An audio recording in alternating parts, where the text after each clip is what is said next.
I mean, Erin and I haven't been this excited in a long time. We welcome in Dr. Sandra Lee, one of America's top dermatologists, YouTube sensations. You know her as the Dr. Pimple Popper and Erin's favorite individual. I cannot tell you, Doctor, how many videos Erin sends of your stuff. Welcome to the Calm Down podcast. Thank you for having me. And I'm so fortunate to have a Popaholic in our midst, really, because we have a connection then. She gets it. Yes. And she has kind of created this cult out there called the Popaholics. And I feel like I may be the vice president, the president of it. We need a vice president. Yes, we do. I'm like the Pied Piper of pimples, I feel like. So, we'll just spread good cheer everywhere. That's a funny thing too, right? It makes people happy. It's nothing bad. It's all positive.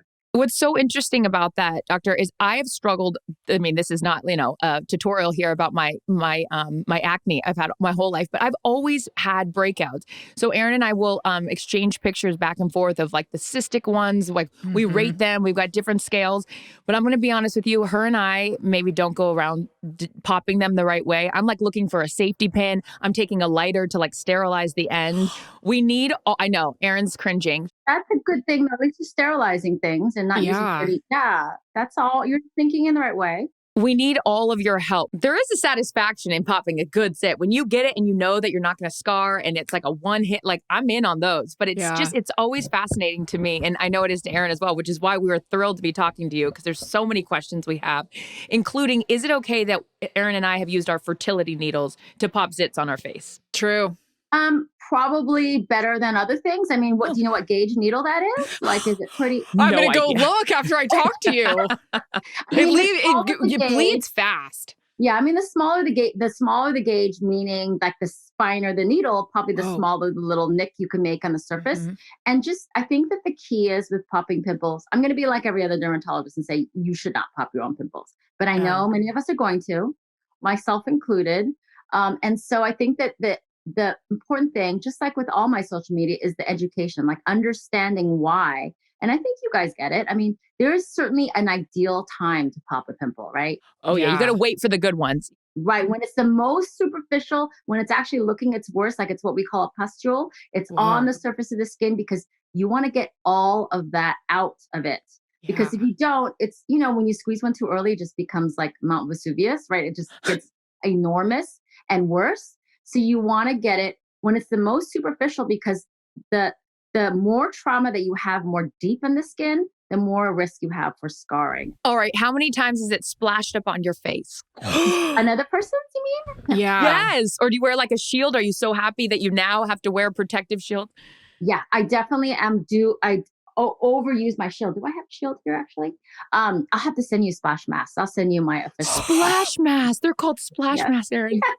This is so interesting. They've certainly splashed like on the wall or on the ceiling. And certainly when it gets in your hair, it's a bummer. Because it's like, when you go to the campfire and you get the smoke in your hair and you can't, every time you turn your head, you smell it. It's like that. You just have to take a shower. Because you just feel like it's acid on you, but it's not, obviously.